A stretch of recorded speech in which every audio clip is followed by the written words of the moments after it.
let's talk about how much money I made last month as a channel with just over 2,000 subscribers. That is in the finance or money, like business kind of niche. But also, check out how cool of a spot we're in right now. We're just on the other side of Manhattan in New Jersey. I just got to meet up with one of you guys actually. So if you see that I'm coming into your area, let me know if we can see if we can get together. But I don't want to just talk about how much I made just in terms of revenue. I want to also talk a little bit about the expenses, how I'm planning to allocate that money, and how I made 2 times as much as I could have if I just relied on YouTube for most of my income this month from YouTube. I feel like that was too many YouTubes to just make sense, but that's okay. Also, I feel like this trash can is going to be our friend because I just have a small tripod.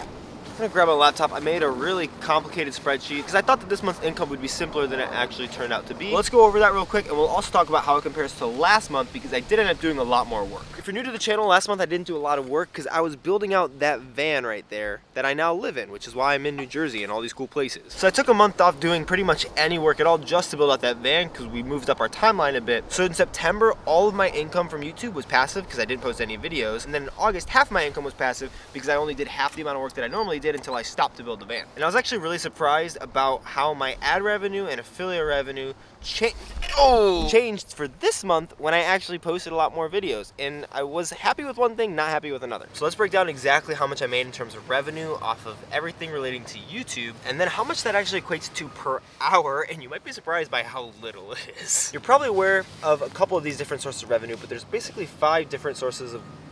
Wow, that shadow is pretty harsh right now. 5 different ways to make money off of YouTube that are the most basic ones that you think of. The first one is sponsorships, and as of this month, I have currently earned $0 ever from sponsorships. So if you have a company and you want to sponsor me, then that'd be dope. Super chats, I also earned $0. Supers are either super chats or super thanks, which can actually be placed on videos. I don't know how to do that. But I didn't do any live streams last month, and that's the way that I normally make supers.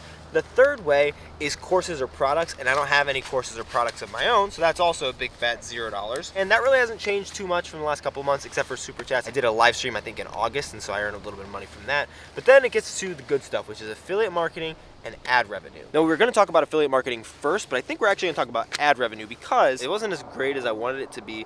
But if you didn't know, you get ad revenue on YouTube essentially just from getting views. Whenever you see an ad like this, no, I'm not doing that in this video. Whenever you see an ad on a YouTube video, the creator will keep 55% of whatever the advertiser paid to show you that ad, and YouTube will keep 45% of it. If you buy YouTube Premium so that you don't have to watch any ads, the creator will also get a part of your YouTube Premium payment that you give to YouTube because they're watching your content with their YouTube Premium. I put all that in ad revenue, even though it's technically a little bit different, but let's look at what I made last month in October. Pop into the YouTube studio real quick, over into analytics. We can see that for the month of October, we made $417.59. Now that's because we got 18.4 thousand views, and so if we go over to this little revenue tab over here, we can look at all the breakdown of that numbers. All the breakdown of that numbers is a terrible sentence, but for some reason I'm going to leave it in the video. So that $417.59 was actually up from the last month, as you can see, by 90%. Because last month we only made $220.06, but in August we actually made more, $508.45. And if you remember, I actually posted less videos in August than I did this month. So I actually probably worked more this month and made way less, not way less, but in terms of ad revenue, I made almost $100 less, which is almost 20% less. Honestly, these numbers didn't change too much. My RPM was 23.51, so for every 1,000 views I get, that's how much I'll get paid from YouTube.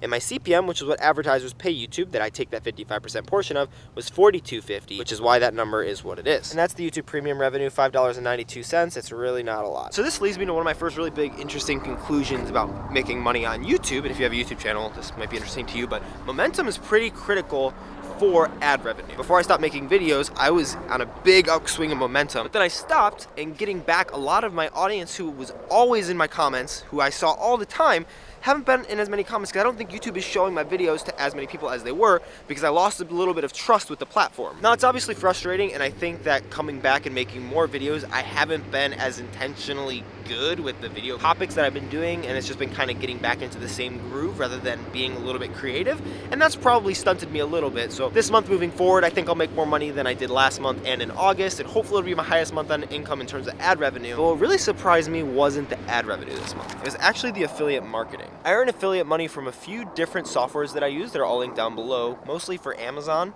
and then also all of the Amazon links that I have. I finally got approved with the Amazon affiliate account, but one of the accounts that they closed out actually paid out this month, so I actually made some money from Amazon affiliates as well. All that being said, I'm not including the money that I earned in October in this calculation. I'm only including the money that I was paid, because most of those have like a 1 month or a 2 or 3 month waiting period before I actually get paid out. So I'm just including money that I got paid. So for affiliate marketing paid in October, I made $401.45 from all these different sources over here. Now $401.45 is almost as much as the $417.59, and if I would have just relied on my YouTube income to make all of my money this month from like ads and YouTube Premium and Super Chats and stuff, I would have made half as much as I did. Now the crazy thing is, this is probably the best use of my time as well. For those affiliate links, it's mainly just 2 videos I made about a repricer, 1 inventory lab video that I made a while back, and then just letting people know that I have a bunch of products that I use linked down in the description.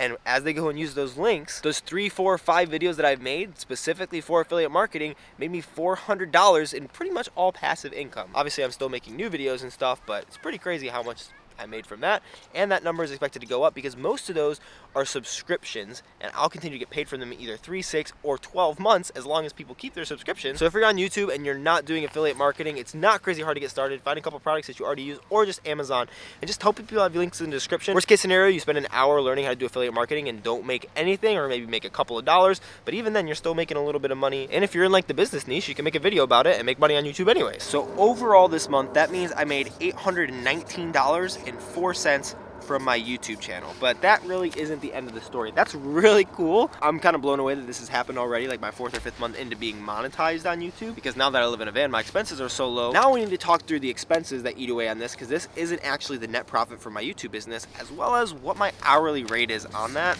and why I'm okay that it's really low. Now honestly, what I'm really thankful for is YouTube is a really relatively low overhead business, at least for me. The videos that I make don't tend to cost me a lot of money to make because it's just information, and most of the other expenses that I incur, like going out and buying stuff, is for another department of my business. Those expenses are really covered under that. So really the only things that I have to worry about for YouTube right now, since we paid off my music subscription that I never use anymore, is $29.99 for the Adobe Creative Cloud so that I can edit my videos and photos for thumbnails and everything, and $104 for my MacBook, all the way back there, that I hope doesn't get stolen. Trying to keep an eye on it.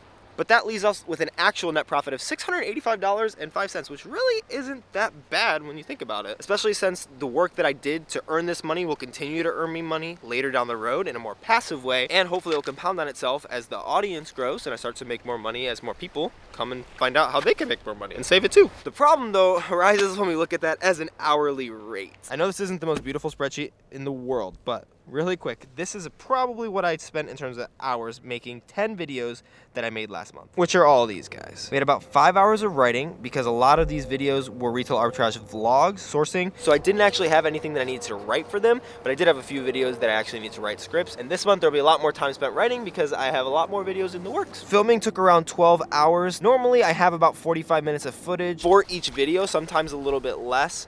And it's hard to kind of differentiate time sourcing for retail arbitrage and time spent filming retail arbitrage videos, because I do have an Amazon video about how much I made and breaking that all down in really specific detail coming out. But we just said about 12 hours is probably the filming time, because I probably only had about 8 to 9 hours of footage, so we'll give ourselves a 50% buffer-ish. Editing is kind of the heavy hitter here. It took 30 hours of editing probably to make these videos, about 3 hours each. Some of them took 2, some of them took 4. Post-production was about 15 hours, and that's like making titles, thumbnails, uploading it all to YouTube, worrying about descriptions, chapters, everything like that. And so then we get a per video rate in terms of income and a per hour rate, which is not great, but not terrible. It's actually better than Amazon was this month. The per video rate was $68.50 per video posted, which isn't the end of the world. It's actually pretty good, but actually most of that income came from not the videos that were posted this month. Let me show you. My top earning videos were this video that made $100 that month, which I posted months ago.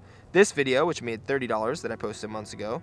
This video that made $25, which I posted months ago. And only these 2 videos were in the same month that I made the money. Which is why this all compounds, because as you get videos that continually get more and more views, your income's obviously gonna go up. You just gotta make sure to keep your momentum, unlike me. But the overall hourly rate was probably around $11 per hour. So that's really not great. If I would've stayed at the job that I was working at a while ago, I'd probably be making $20, $22 an hour right now, but I would've had to spend a lot more time on it, and I'm not making anything passive from the work that I do there. The next question then is how we're actually allocating the money to be used further in the business, or how we're paying ourselves. And for this month of October, it's pretty simple. We just paid off credit cards with it. We didn't actually specifically allocate everything. All of the income up through November just kind of went into one big pot to pay off credit cards. And then we put some in my inventory account, some in the account that we pay ourselves from, some in all the operating accounts. Starting in November, we'll get to talk a lot more about how I actually allocate as a percentage basis all the revenue that I earn in my YouTube and Amazon business. So subscribe for that. Otherwise, watch how much I made on Amazon this past month right here, if it's out already. And my other income breakdowns are right over here if you want to check them out. Definitely let me know what types of videos you guys are interested in. And let me know if you thought this was any helpful. A like would do wonders. That's so pretty. Look at that. Wild.